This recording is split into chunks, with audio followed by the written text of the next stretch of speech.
పటేల్ మాట వినుంటే ఉగ్రదాడులు జరిగేవి కాదు. పీఓకే స్వాధీనం చేసుకోవాలని చెప్పిన నాటి పాకులు పట్టించుకోలేదు. 1947లో దేశ విభజన నిర్ణయంతోనే పాక్ ఉగ్రవాద పరంపర మొదలైంది. అది 75 ఏళ్ళుగా కొనసాగుతూనే ఉంది. పాక్ తీరు మారకపోతే తగిన బుద్ధి బదిలిస్తాం. తర్వాత గుజరాత్లో ప్రధాని మోడీ వ్యాఖ్యలు. నేను ఇప్పుడు ఇంతకుముందు చెప్పిన ఏతులు ఎక్కువ పని తక్కువ అని ఏం ఉండదు. వెంకటి జోలు చెప్పి అంటే వెంకటికి ఎవడో ఎక్కెక్కి ఏడ్చినట. సర్దార్ పటేల్కు ఈయనకు తాత సుట్టిగా ఉన్నట్టు, సర్దార్ పటేలు ఈయన శిష్యుడైనట్టు. ఇక్కడ ఏంటంటే పటేల్ మాట వినుంటే ఉగ్రవాదులు జరిగేవి కాదు. ఇక్కడ పటేల్ ఒకటి, నెహ్రూ ఒకటి, అంబేద్కర్ ఒకటి కాదు నాయన. ప్రధానమంత్రి గారు లోग అలాగ नहीं होता. సర్దార్ వల్లభాయ్ పటేల్ తీసుకున్న నిర్ణయాలైనా, నెహ్రూ తీసుకున్న నిర్ణయాలైనా, నువ్వు అమిత్ షా తీసుకున్న నిర్ణయాలు ఒకటి, అమిత్ షా తీసుకున్న నిర్ణయం ఒకటి, నీ నిర్ణయం ఒకటి ఉంటుందా? నాకు అర్థం కాదు. ఏం మాటలు అంటే ప్రజలను విభజించే మాటలు ఇవన్నీ. ప్రజలను విభజించే మాట. పటేల్కి నీకేం సంబంధమే? ఇప్పుడు అమిత్ షా తీసుకున్న నిర్ణయాన్ని నువ్వు వ్యతిరేకిస్తావా? ఇలా కర్రెగుట్ట నిండకుండా 20,000 మందితోనే అందరిని చంపేసిండు అమిత్ షా. అమిత్ షా తప్పని నువ్వు చెప్తావా నువ్వు అంటున్నా? అంటే ఏం చేయాలంటే నీకు వచ్చే రాజకీయం ఏంటంటే విభజన చేయాలి. అంటే పటేల్ మాట వినలేదు కాబట్టి కాంగ్రెస్ మంచిది కాదు, నేను ఒక్కనే శుద్ధమైన సుఖమైన సోలను, నేను శుద్ధపూసను కాబట్టి ఈ విధంగా జరుగుతూ ఉంది అన్నటువంటి ఈ మాటలు చెప్తా ఉంటాడు. ఇదంతా చిన్న పిల్లగానికైనా అర్థమవుతాయి నరేంద్ర మోడీ మాటలు. పటేల్ మాట విని ఉంటే ఉగ్రదాడులు జరిగేది కాదు. బబ్బబ్బబ్బబ్బా ఎంత చెప్పినా నువ్వు సుఖమైన వాడు అయితే మొన్న నువ్వు కనుక రాహుల్ గాంధీ మాట విని ఉంటే, రాహుల్ గాంధీ మాటలు చెప్పినట్టు నువ్వు కనుక విని ఉంటే మొన్న 26 మంది చచ్చేవాళ్ళు కాదు. 26 మంది చచ్చగాదు కదా. నీకు ఏం కావాలంటే లొల్లులు కావాలి, లొల్లిలో నీకు లాభం కావాలి, లొల్లులు కావాలి, ప్రాణాలు పోయి నీకు సంబంధం లేదు. అలా 26 మందిని చంపేసిపోతే బీఆర్ఐలో ఎన్నికల ప్రచారానికి పోయింది ఈయన. ఇది పరిస్థితి కాదు, జరిగేది కాదు అని చెప్పి పీఓకేని సాధించుకుని చేసుకోవాలని చెప్పిన నాటి పాలకులు పట్టించుకోలేదు. నువ్వు స్వాధీనం చేసుకున్నావు కానీ నువ్వు చేసుకొని మొత్తం ఉరగబెడుతున్నావు కదా. పీఓని స్వాధీనం చేస్తా, పీఓని చెందా టూరిస్ట్ చేస్తా అని 26 మందిని పుట్టన పెట్టుకుంటుంది. టూరిస్ట్ ప్లేసు అన్నీ అయిపోయినాయి. మొత్తం మేము భద్రత చేస్తున్నాం, ప్రజలను ఊదర కొడితే ఉబ్బిస్తేవి, దిక్కు లేదు కాల్చిపోతే. మళ్ళా నీ దొంగ మీడియా ఏం చేస్తుంది? మోడీ దిక్కు బాగానే ఉండేది కానీ అది ఉల్టా, దాన్ని తప్పించుకొని ఉల్టా మాట్లాడుతుంది. రాహుల్ గాంధీ కాల్చిపించని చెప్పే మాసరా ఇల్లు. 1947లో దేశ విభజన నిర్ణయంతోనే పాక్ ఉగ్రవాద పరమైన మొదలైంది. నీకంత సీన్ లేదు కానీ నీకంత లేదు.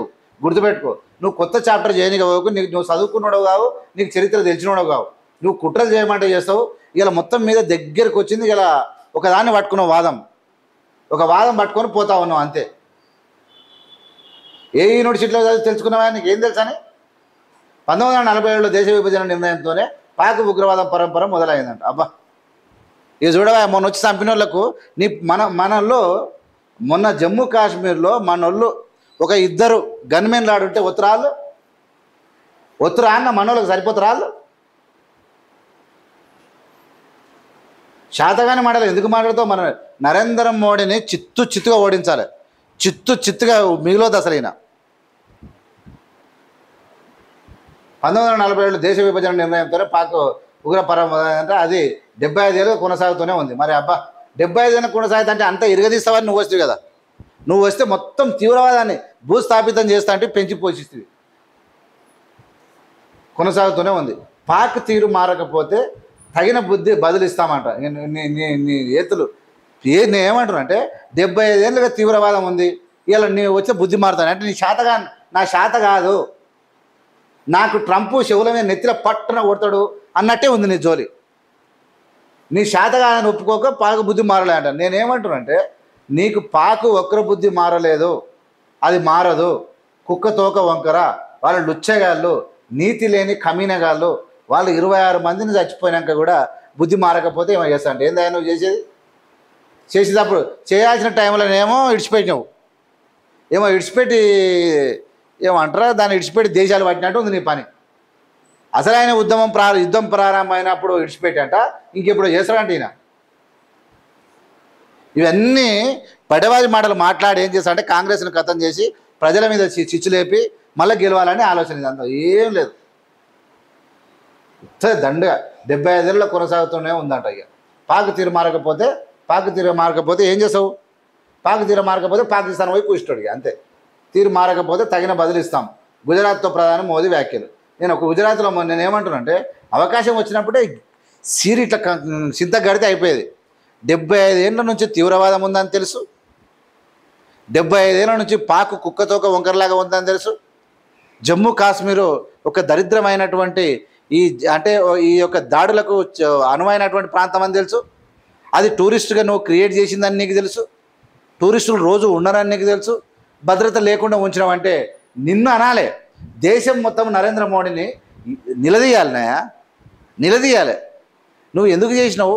75 నుంచి తీవ్రవాదం ఉన్న ప్రాంతంలో పోలీసులు పెట్టకుండా సిగ్గు లేకుండా ఈ మాటలు ఏందని అడిగేతోడు కావాలి. ఇంకా కూడా మనలో కొంతమందికి లేదు మోడీ మంచోడేనా, మోడీ కరెక్టేనా, ఈ బిల్డప్లు తగిన బదిలిస్తామని చెప్పాడు. 2.2 కిలోమీటర్ల లోపలికి వెళ్ళి విధ్వంసం, పాక్ ఆర్మీ పోస్టులు, ఉగ్ర శిబిరాలు ధ్వంసం, ఆపరేషన్ సింధూర్లో ఇక్కడ సరిహద్దు దాటి దాడులు, పారిపోయినటువంటి పాక్ రేంజర్. నేనేమంటున్నానంటే ఒకటి, భారతదేశ గడ్డకున్నటువంటి బలం ఏంటంటే ఏ దేశ సైన్యం కూడా భారత సైనికులతో తట్టుకోరు. అదే భారత్కున్న పవర్. గుర్తుపెట్టుకోండి మీరు. ఎందుకంటే అన్నిట్లలో ఆటలు ఆడవచ్చు, పాటలు పాడవచ్చు, కానీ తెగింపు చేయడం లోపల భారత్కి మించినోడు ఎవడున్నాడు? ఒత్తి పడేస్తారు. తెగింపు అంటే ఫేస్ టు ఫేసు. మళ్ళీ కుట్రలు చేయాలంటే పాకిస్తాన్, దొంగ దెబ్బ కొట్టాలంటే పాకిస్తాన్, ధైర్యంగా ఎదురు దెబ్బ నిలవాలంటే ప్రపంచంలో ఏకైక దేశం అది భారతదేశం. అది రక్తంలో ఉంది, బ్లడ్లో ఉంది. నువ్వు చెప్పినా చెప్పకున్నా మా ఆర్మీ, మా దేశం పవర్ మాకు తెలుసు.